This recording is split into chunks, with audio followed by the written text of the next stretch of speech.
I mean, I love Jeff Beck and Eric Clapton and, David Gilmour from Pink Floyd, but I can't play that shit. And I just wasn't dedicated enough to go want to do that. But the Ramones, I could play that.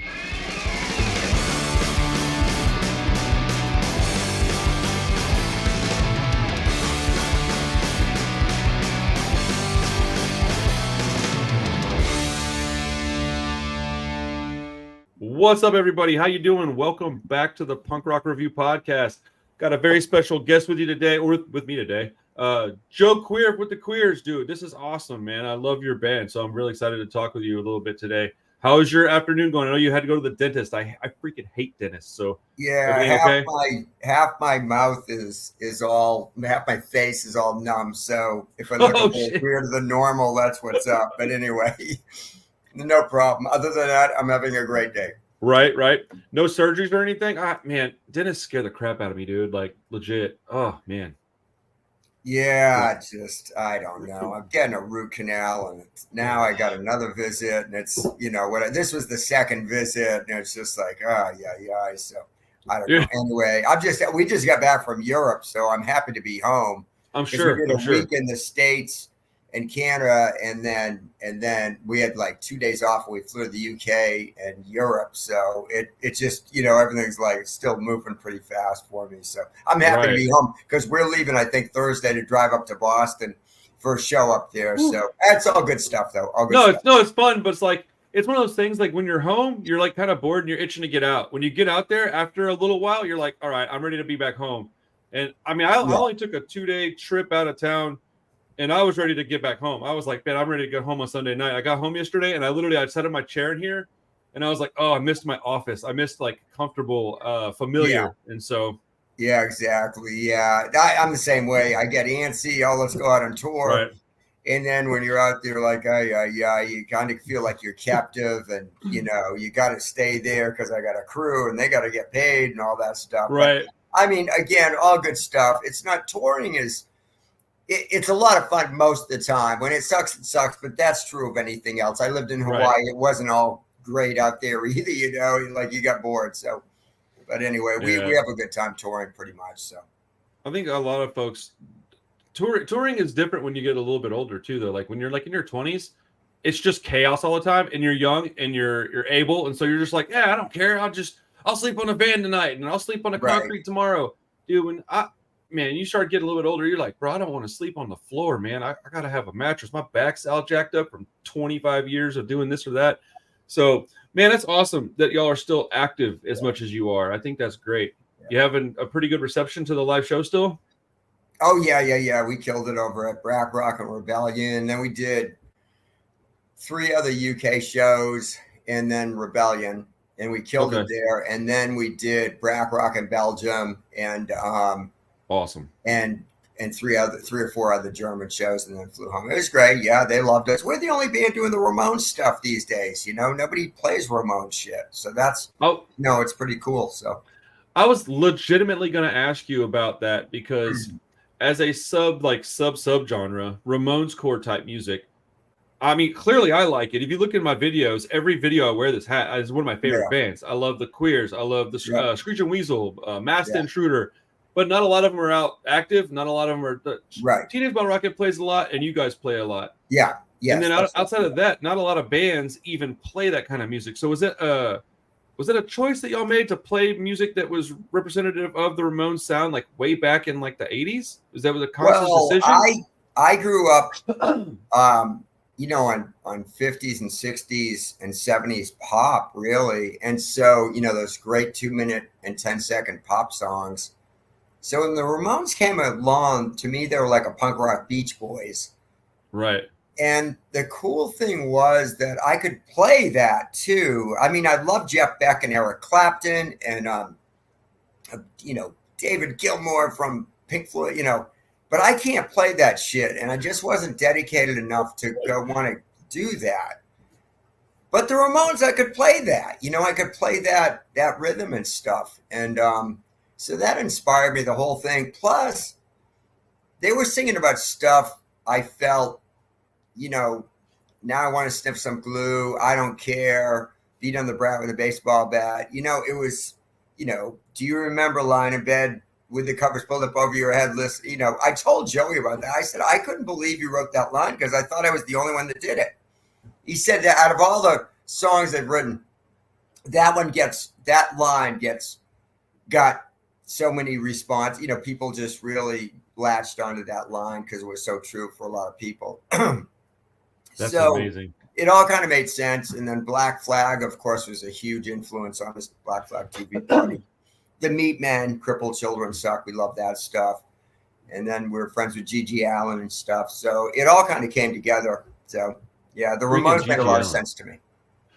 Man, yeah, very relatable. Just like across the board, the guitar relatable, drums relatable, lyrics definitely relatable. Yeah, yeah, man. I love the music, and it's for the same reasons. It's catchy, short, fast. It's rebellion music. It's teenage angst music. It's just good. You know, well, the debate. I think also with the Ramones music, it had a sense of humor, so it taught us to laugh at ourselves. Don't take yourself too seriously. But also there was a strange optimism that was also prevalent in 60s and 70s music and the 50s. And whereas now, you know, people sing about politics or this sucks or that sucks. And I always like the optimism of especially the 60s music. You know, that's what I grew up on. And I thought the Ramones had that. And a lot of the early new wave punk bands did. And when it started getting political, I really love the Clash till they started getting into Sandinista and all this bullshit. I mean, I agree with them, but I always thought it was pompous for bands to get on stage and start telling us who to vote for and all that bullshit. You know, I mean, I have friends that do it. I'm not going to name names. Right. And it's successful, but to me, it's kind of a shtick, the political thing. I always thought as a punk rocker, you know, you were equal to the guy next to you. You know, nobody was above you. The bands were all equal. They weren't singing down to you. They were singing, you know, across to you. So I never liked hearing just because some band, you know, is a Purple Mohawk to get on stage and tell us, you know, who they're voting for. I just never went in for that through the years. You know, now it's more prevalent, but, you know, through the years, I just thought it was pompous and shit. So. I wholeheartedly agree. I've been given a lot of grief over the years for saying like, man, I don't really want political music. They're like, you're a punk rocker though. I'm like, yeah, I get it. There is two kinds of punk. There's like the rebellion, just snotty. I want to be a rebellious kid. And then there's like the you know, Dead Kennedys and Clash stuff. And I don't have an issue with it. And I agree with them. Like you said, politically, right. I tend to lean that way anyways. Right. Man, sometimes I just want to like talk about a girl or drinking some beer or getting in my ass kicked from a bunch of jocks or whatever, man. Like, start some trouble with this at the whatever, the fucking Walmart, right? Who cares? Like, just want to talk about start some shit and being something, like you said, something funny, something humorous, optimistic. Because a lot of the stuff in the politics is real dark, man. It's real dark and it's real. You know, the DKs, though, they got their point across through humor. Right. The early punk rockers, they were goofing on themselves. You know, Jello was so great. I saw them many times back in the day. Loved them. But, yeah, I don't know. That's the thing. When we get up there, we play for like 35, probably 40 minutes tops. Bang, bang, bang. If we stop once to introduce the band for like 3 minutes, and that's off we go, or 2 minutes. And that's it. A lot of times we'll just play straight. We'll say we're the Queers and we just play straight. Thank you. This is our last song. You get off. Yeah. Because I think it's a social thing. I remember many times going, I want to talk to some chick. I want to talk to my buddies. I don't want to watch the friggin' band play for an hour. And like Joey Ramone said, when I met him years ago, he's like, most bands only have 1 or 2 good songs anyway. So why play much longer than 20 minutes, you know? And I never forget that. That's awesome. We don't use a set list. We kind of stick to that short thing because it's a social thing. And I just think when you get into 48 minutes playing, you know, people are just sick of it. I don't know. It does get a little bit monotonous, a little bit exhausting. I saw the Circle Jerks recently and somebody was like, man, they got like a 25 song set list. And I was like, yeah, but it's only going to be like 40 minutes. And they're like, what do you mean? How long did they play? I'm just not kidding. Long, dude. Like it was perfect. It was just like, song. Hey guys, hope you're all having a great time. This song is called blah blah blah. Song.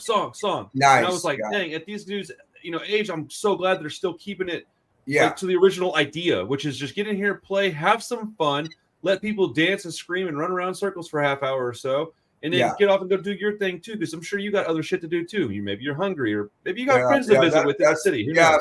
I hadn't seen them. I haven't seen them in years though. I saw them many times out west. They were always fun, but they would Yeah. play short back then too. So I'm always kind of curious about how the bands are now.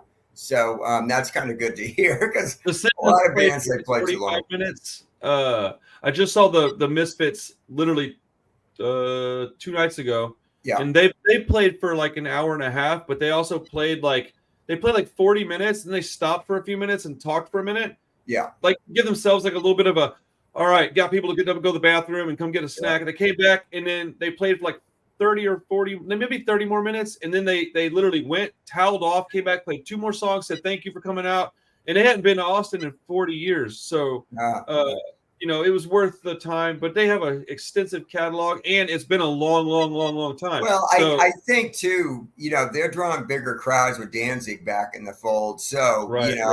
I think if they didn't play that long, I think people would feel ripped off possibly, Right. So that's a different Yeah, thing. it depends on the band, depends on the crowd. Yes, I personally, 35 minutes is a sweet spot, man. Just a little bit over a half hour is nice. Yeah. I always tell this story about when we opened up for the Ramones the first time.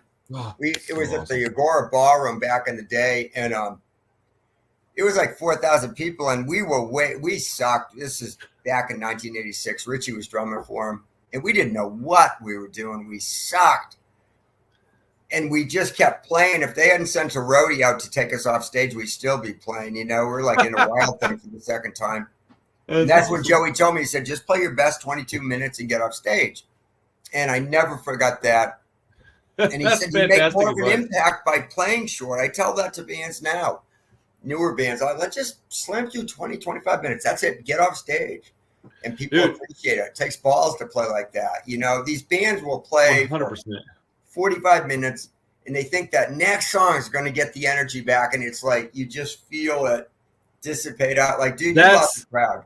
That's the thing. The energy only has so much of battery life. It's it depletes. It's fleeting. It'll go away. And we need an hour of walking around, band setting up. I'm getting something to drink. I'm outside taking a breather to come back in and be ready for the next band. And I think that, like you said, half hour is a great round number. It sounds good, looks good. I'm gonna go see. I'm going to see Rancid and Green Day pretty soon. I'm taking my kids. My kids are getting into music. And, dude, Green Day's set is going to be like 2.5 hours. Like, I'm not trying to be a dick, but, like, how the hell am I going to handle that? Like, that's so – how do they do that? Like, what are they doing? But my very first show ever was 96 Lollapalooza, which had the Ramones and Rancid, which is, I remember it being very fast, very short, it impacted me greatly, obviously, right? Yeah. Got me into this.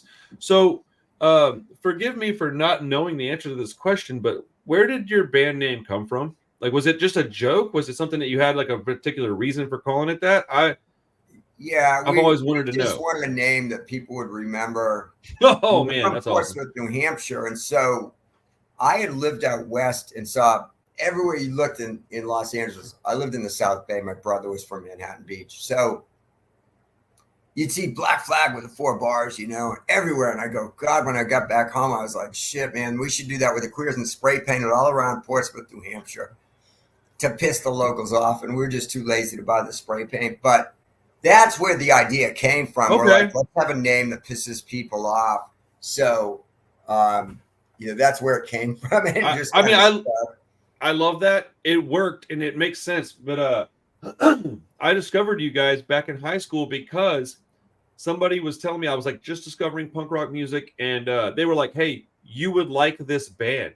And they're like, because the name is one of those names that you're going to think is funny, you're going to understand why they did this. And they gave me I can't remember if it was a hoodie or a sweatshirt. It was like heathered gray with, I think it had the logo in blue on the front. And I think it was a hoodie, but it was a long time ago, back in like the mid 90s.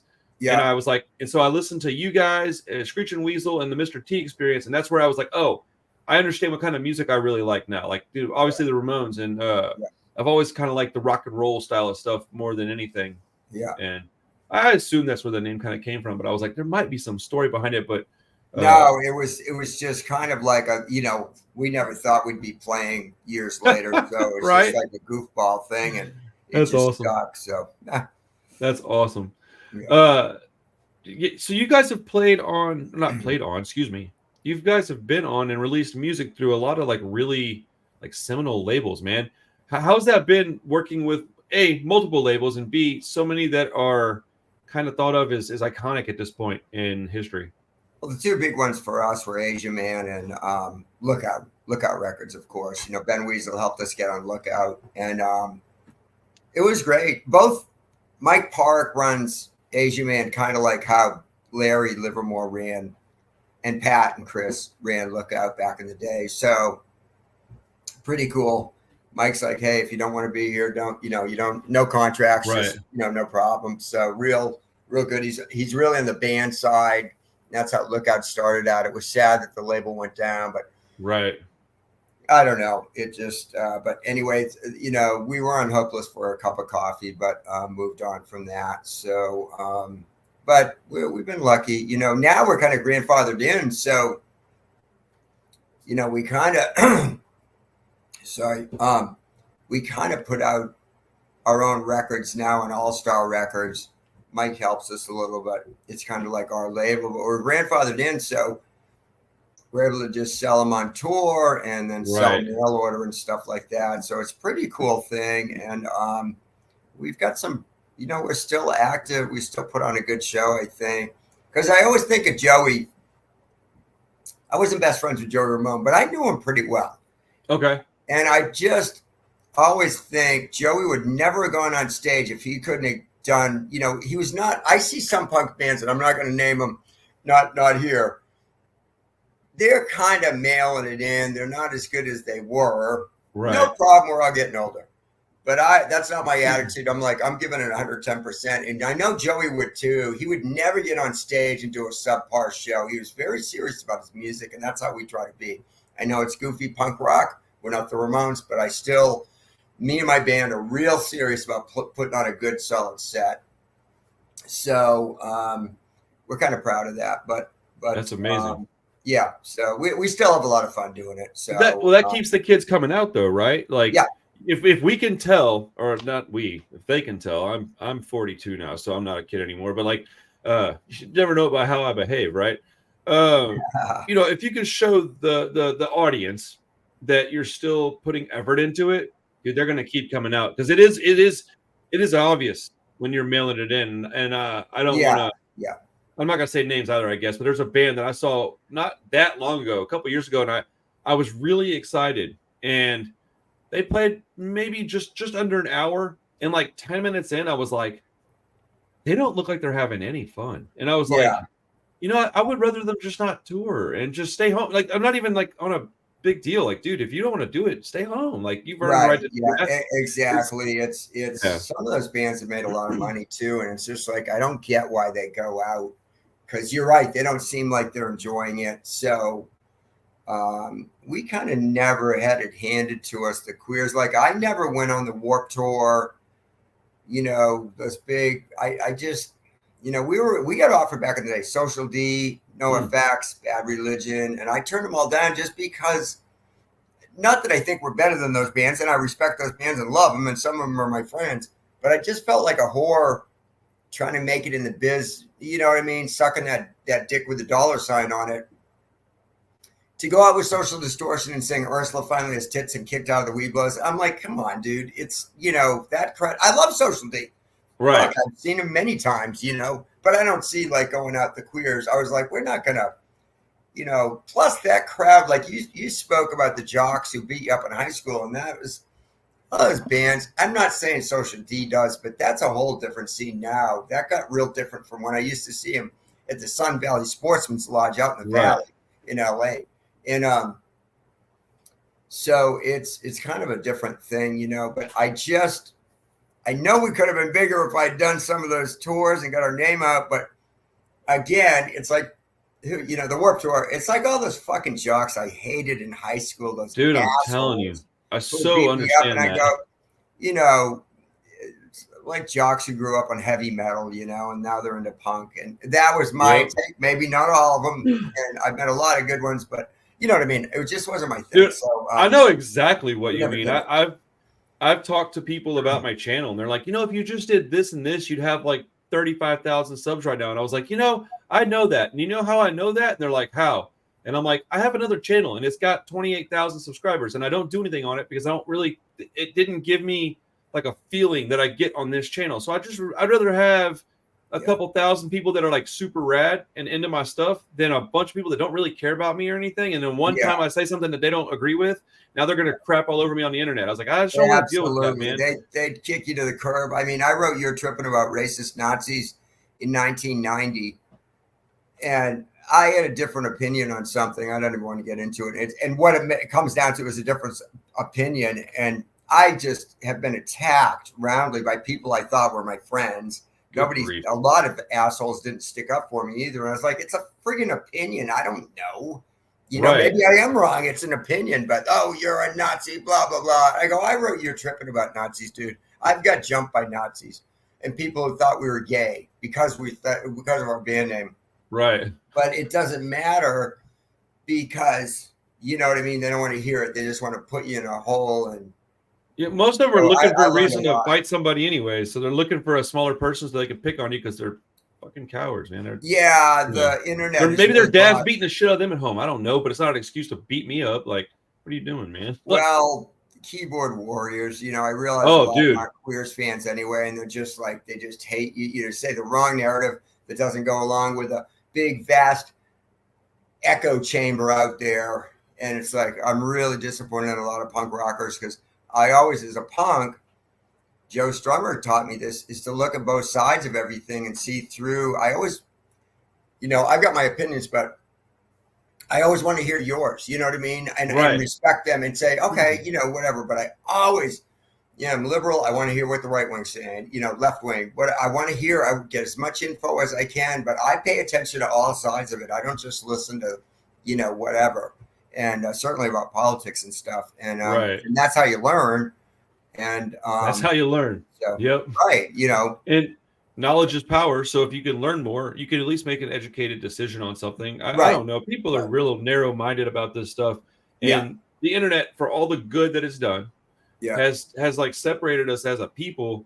And it's kind of scary because you're like, yo, didn't you used to have a lot of people that kind of fell in the middle? And it's no longer that. It's people that are either like super far this way or super far that way. And I'm like, that's not healthy because I don't think you really believe all that super radical stuff. I think you're more a little bit of both. And most people probably are.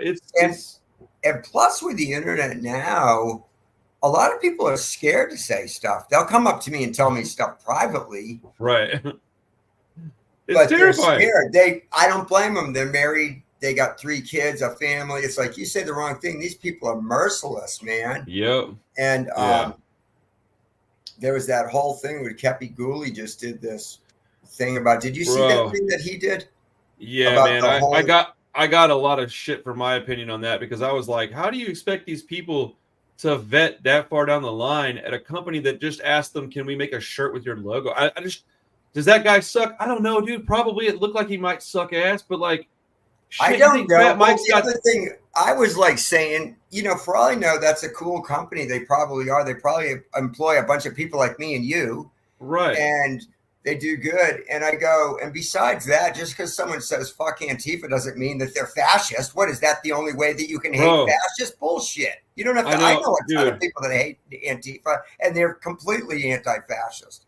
So it's like there's more than one way to skin a cat. It's like you know, so you don't like Antifa doesn't mean that you're a fascist. It's like, so what? I would have. It was so extreme. Man, that was so fucking extreme. I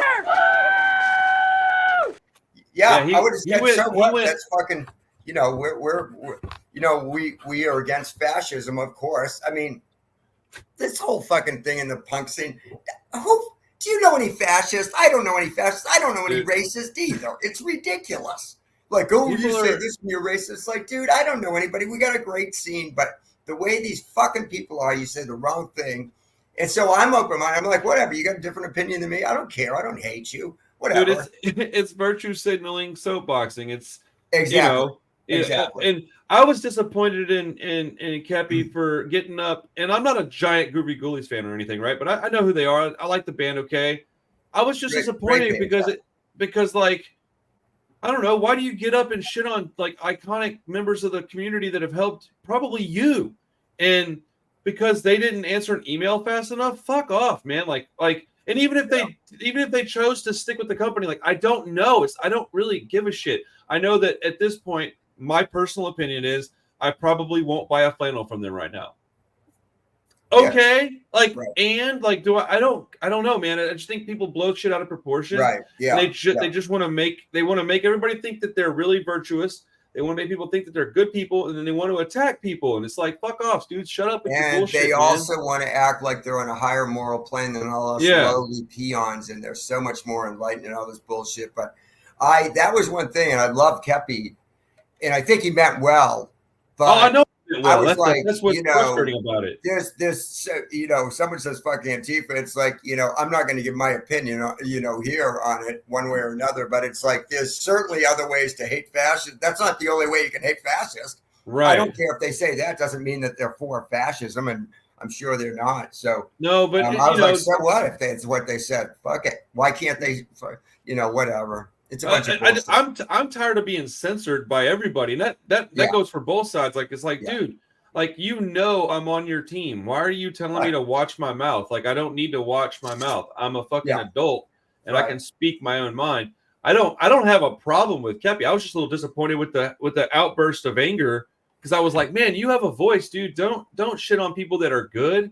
Like, are you telling me that Fat Mike and Rancid dudes aren't good dudes? Like, I refuse to believe that. Fat Mike's a shithead sometimes, but he's doing a lot of good. I got an email. Absolutely. And probably that company employs plenty of great people, and someone sent the thing, whatever. They got a different opinion than someone else. I know a lot of people, I'm not going to name names, that don't like Antifa at all. And they're completely against fascism, but they, of course, like we all are. I mean, but it's like they don't like those guys. So I'm like, okay, well, whatever. I know some of those guys in Antifa, so they're cool dudes. I don't know. So, well, is it crazy to be like, I don't like fascism, but I also don't want to be lumped into a category full of people that everybody else thinks are like, domestic terrorists?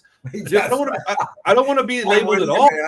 It's like, dude, I don't want the right being so pissed off at me that they won't give me a job. I don't want the left so pissed off at me that they crucify me on the internet. I just want to be like, can you judge me on my actions, please, and not like a T-shirt that I bought from a company? Like, what the fuck, man? This just, so what? They've, it doesn't mean that's like the litmus test on whether you're a fascist or not. Right? No fascist. Well, anyway.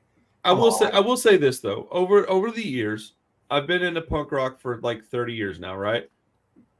I've known a lot of people that like that's their jam. Even before the internet was around, they were the ones at the show running around, starting some shit. They were like overly emotional about things. Yeah. We still love them, to this day. So I don't have no problems with Kepi, bro. Like, I'm not an idiot. I would love to talk to Kepi. I'd love to know like what exactly went down. Even I would love to hear about it. But like, I was shocked, bro. Kepi's a great guy, great band too. The Ghoulies. Me and B-Face got them on Lookout back in the day. I love those guys. But I just was so surprised by how all that went down, because my first thought was like, wait, am I misunderstanding something? Because I got a text, and it was like, so I guess the punk rock museum's canceled now. And I was like, canceled? What happened? And I thought something like really crazy happened. And I was like, this is what they're mad about? And I was like, they haven't even gotten the shirts made yet. And I was like, yo, I don't care what anybody's saying, dude. I don't got no problem with what's happening right now. At least not yet. I mean, and all opinions are subject to change. If you don't do something on Monday that's fucked up, I can be your friend. But if on Wednesday you do something insane, I can then go, okay, yeah, I can't back this dude anymore. Like, we're malleable creatures. We can change. Well, saying fucking Antifa doesn't mean you're like running around waving a fascist flag saying I'm pro-fascist at all. It's just like, they want to divide it. They want to divide things they want to put things into politics that aren't really politics. Like, now if you say fuck Antifa, it means you're right hand, it means you're conservative. And if you're conservative, that means this. And if you're this, that means you're fascist. And it's like, damn, you took a lot of steps. You took a lot of liberties there, assuming things. Yeah, that's right. whatever. It is what it is. Yeah, no, I know you have the wrong opinion. I've been attacked just for having the wrong opinion. And it's like crazy, but what hurts is when the people know you're not racist or fascist or anything. I mean, come on, it's ridiculous. There's no racist or fascist. That's why I love punk rock, really, Right. Yeah, there Well, might be a few boneheads, but come on. I haven't seen any bullshit in the scene since like the Nazi skinheads were around, and I never saw too many of them.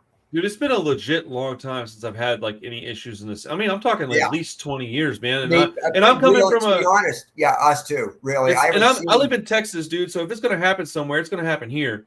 And sure, does it exist? I am certain it does. I don't see evidence of it though. Like I'm positive it exists. I don't either. They're not welcome. They know that. It's real obvious. But anyways, man. I live down here in Atlanta, and so I've seen some. Oh, you're in Atlanta. I didn't bullshit. Know that. Well, Marietta, yeah, but okay, I see cool. some bullshit, but once in a while. But all the skinheads I've met have been cool as hell to me. I'm not going to talk politics with them. I don't know if I agree with them, and I'm not going to get into that. But politics is just a dangerous conversation, no matter who it's with. Because if you don't Right. agree, it's all of a sudden we're enemies now. It didn't used to be like that, man. I mean, Right. I remember when it wasn't. It is what it is. You That said was a something great thing, earlier. about Lookout Records. I was going to say we liked it when B-Face, Hugh, and I joined Lookout. We're like, man, this is cool. Everybody was accepted. Gay, fat, skinny. A lot of outcasts by their family. People, kids had nowhere else to go, but they were welcomed in that Lookout family, and that was the spirit I always kind of kept. I think that's the origin of punk rock, at least as far as I'm concerned, is like a bunch of kids that had nothing at home, nobody that cared about them at home, got together and started a community that cared about each other. Now, when you do that, it's gonna be a mixed bag. It just is right. And nobody cared if you were gay or fat or straight or bisexual. Nobody cared, or your hair was purple, or if your band sucked. You're welcome. People love you. I draw the line at purple hair personally, but dude, my daughter would be very upset if I did that. If you said something earlier about Mike Park running Asian Man the way that Larry Livermore ran Lookout, and that's actually. I've been thinking about it since you said it. It makes so much sense based on just what I've seen. Man, that's pretty awesome. I like that comparison. I don't know. I just had to bring that up again because I thought that was brilliant. It feels like an offshoot or a parallel or whatever you want to call it. It feels very similar. Yeah, from my point of view. I miss Larry and Chris and Molly. They all did a good job. We're on the same page, and for whatever reason it just didn't last, but they did a great job when they were there. So but Mike's kind of like the whole idea of the punk rock thing. Really, he's doing it. I love the way he runs his operation. He's got a lot of great bands, and he really tries to help bands. I know bands that he's put their albums out, and he's called other bigger labels trying to get these bands because he believes in them, to see if he can get them on a bigger label. That's how he is. He's totally awesome. Behind the band. So I know not many labels do that, but that's how Mike rolls. So he's been a really great guy in the scene since I met him. We were touring with Rancid back in the day, and that's when I met. We played with Skank and Pickle in Providence, Rhode Island. That's when I met him. Yeah. I remember my mom being like, Skank and Pickle, the Queers mustard plug. She's like, what are you listening to? I'm like, this shit's awesome, man. Here, Mom, listen to it. She's like, are they saying about Hulk Hogan? I'm like, they absolutely are. Why not, right? Hulk Hogan rules. Or, well, you know what? That's probably not something that's okay to say either. Yes, right. Hulk Hogan's been canceled too. Fuck. Yep. You can't have a different, you got to kind of have the join in the vast echo chamber of everybody agreeing. Lord forbid someone has a different opinion, and then you're out. That was never the way punk rock was back in the day. I'll tell you that much. I love being an old angry guy that gets to yell about back in the day. I embrace that part of my life at this point. And anybody that has heard me talk for even a minute or sat down with me for a second, they know where I stand on shit. So I ain't got to explain anything, man. Be good to people, and you're good to me, man. Yeah, and we would go out to Berkeley when we first started going out there. I remember me and B-Fez, we would meet these people. They, were in the punk scene out there or whatever, hanging out in Gilman. Oh, I'm a communist, or, they just had these insane ideas, and it was just like, whatever. Oh, that's so-and-so. They're cool. It was like they were all accepted. And it was really crazy. And I remember we were like going, these people are nuts, but they were cool people. They were just kind of crazy with these ideas they had. So it takes a mixed bag, though, man. It takes a crazy group of people, because that person that is whatever they believe, they might have a really great idea. And if you can't listen to them for a minute, you'll never know that they had the great idea. I personally want as many great ideas as I can have. Like I need them. Well, I don't know if they were great ideas, all of them, but no, but they might have a great idea out of their whole. Yeah, they were well-meaning, though. That was the thing. They at the bottom line was like, we're all family. No matter who you voted for or whatever, we're all family, and that's sorely missing now in the punk scene, I think. But I think a lot of the activity that we were talking about earlier, like the like overzealous nature of these people that are like, just most of the time that's youngsters. Even the people that are really, really extreme are typically young, which is why, and I don't mean to like bag on Kepi, but that's why I was like kind of surprised by his outburst, because I was like, man, that feels like something a 20-year-old would say, and not like somebody that's been around for 20 years. And it was just surprising. But like, I say that to say that typically we get rambunctious people that are that age, and as they grow up, they kind of, I don't know, scale it back a little bit. They get more of their own unique ideas, and then they live their own unique lives. I know that as we get older, we tend to we just mature. Wisdom comes with age, and only with age. You can only get it that way. So, I'm not the same guy I was when I was 20, bro. When I was 20, I'm sure I was a lot more extreme. Now I have my own children and my own business that I'm trying to run and things like that. I have a small little imprint that I'm doing some things with, and my only goal is to help get a band something to give to a bigger label. Like I like that Mike Park does that with Asian Man. I consider Asian Man a fairly large label, but it's probably in the grand scheme of things not, I guess. But to me, it feels like it is. Yeah, great guy. Yeah. Did you who all did you guys? Okay, in like the mid '80s, y'all were already playing music, and y'all were playing out in California a lot, I would assume, correct? No, in the '80s, I was playing around Boston. So East Coast stuff in the '80s. Yeah. Okay. Like in the mid '80s, late '80s, I played around Boston with I started hanging out there because I'm from New Hampshire originally. That's where it started.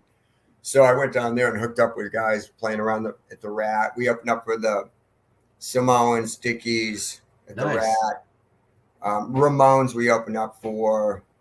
We did some good shows. I saw many, many good bands. And played with J.J. Razzler from DMZ. They were on Sire Records. So that was an education. But we never really toured. We didn't, it wasn't until we got on Lookout Records in the early 90s that the band took a turn. And here I am. It's weird. It's a weird trajectory for the band, how we started out. But anyway, that was the way it went. Hey, I tend to think things happen when they're supposed to for the most part. So that's probably for the better.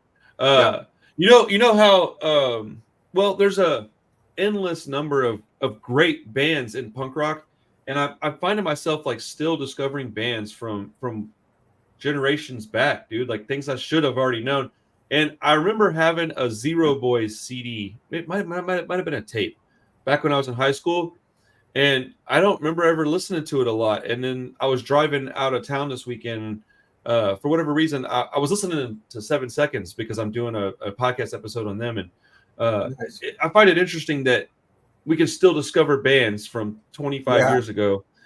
Zero Boys is a band I'm like rediscovering, and I've been listening to them a whole lot. I don't know why that popped in my head right now, but ADHD is probably to blame for that. I can't focus sometimes. We just played Muddy Roots Festival with them a couple of years ago. It was really great to see them. They killed it, man. They came out and played an Alice Cooper song first. They opened up with it was killer. Awesome. Still got a long way to go. I thought they were amazing. They didn't, they've kind of moved on from that first great album of theirs, but they're great guys. We're talking about doing some shows together.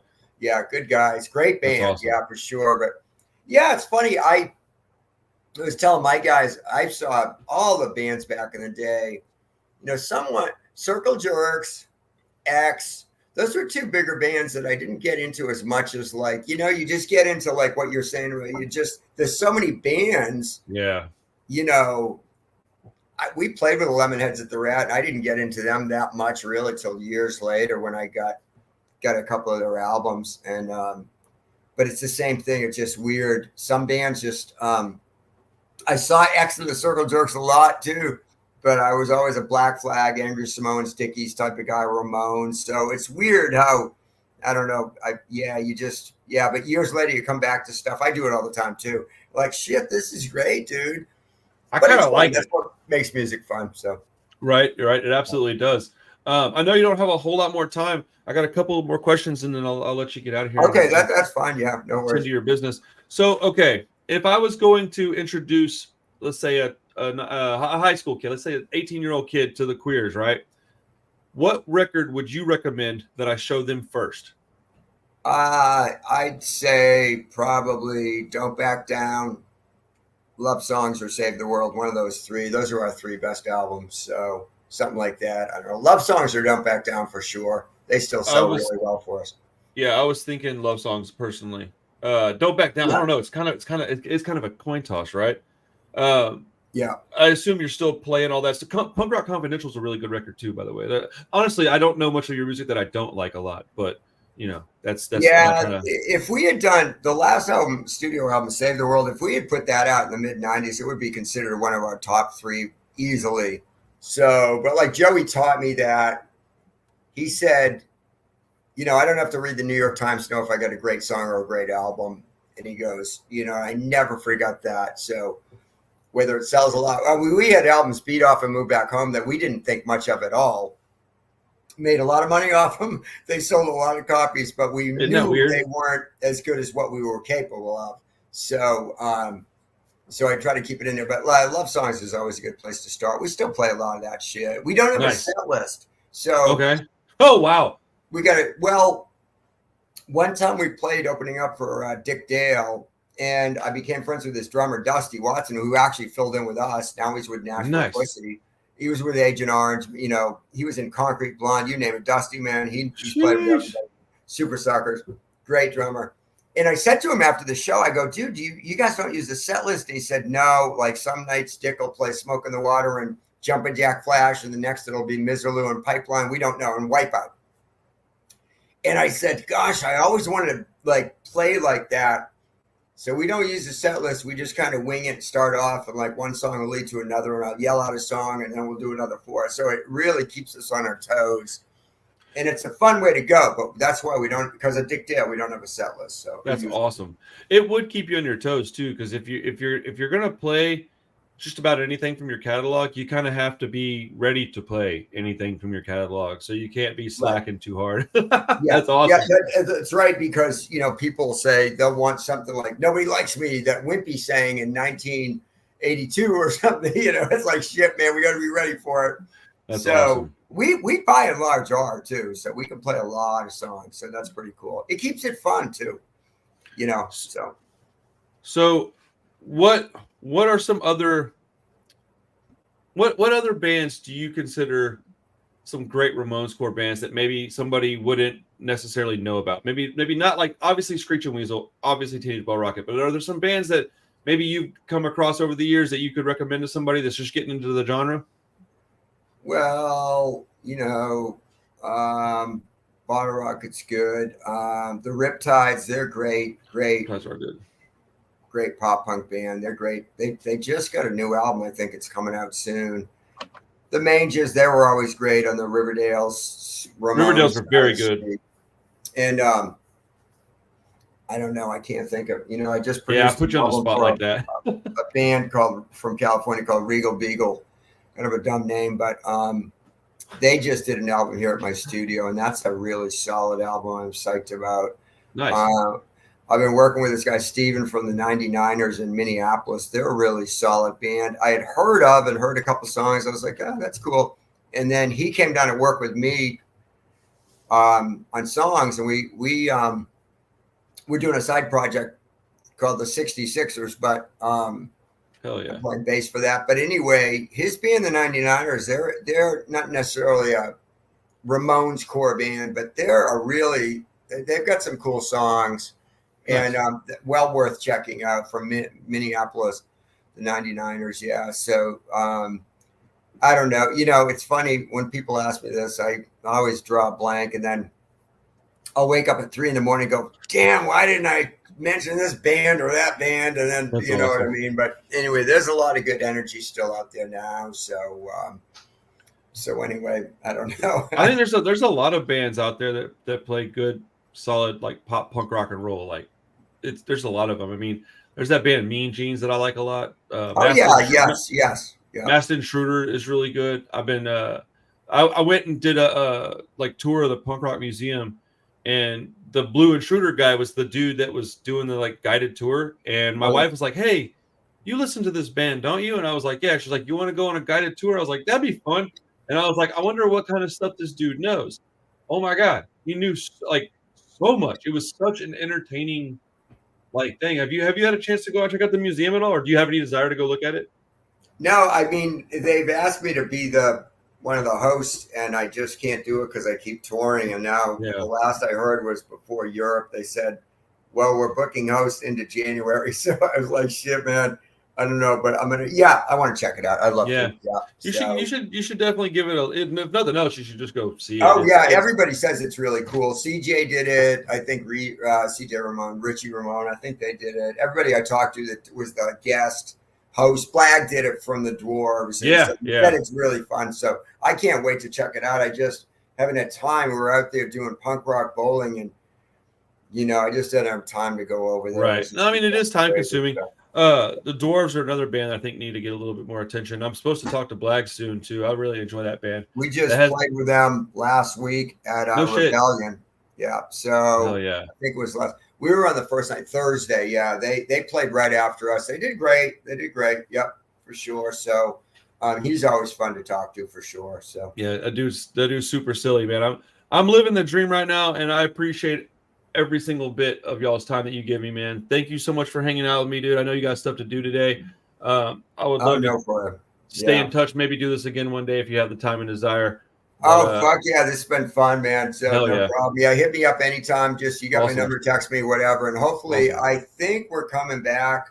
With Black Flag in December. I think we're doing some shows in Texas. Nice. So we're going out with them in December. So I'll keep anyway, we're never too far from Austin though. Where it was like, dude, we go to Texas. We set up camp right up there at the Staybridge, right on Little Texas Lane, right by Stasny Lane, right there. You know, Old Torf, and that's our kind of stomping ground. So we love it there, dude. Yeah. So shit, yeah. Well, if you come back down to Texas, I will be there, man. And stay safe. Have a great day. Thanks again, man. I appreciate it. It's been lovely speaking with you, Joe. All right, take care. Later, man. Yeah, bye.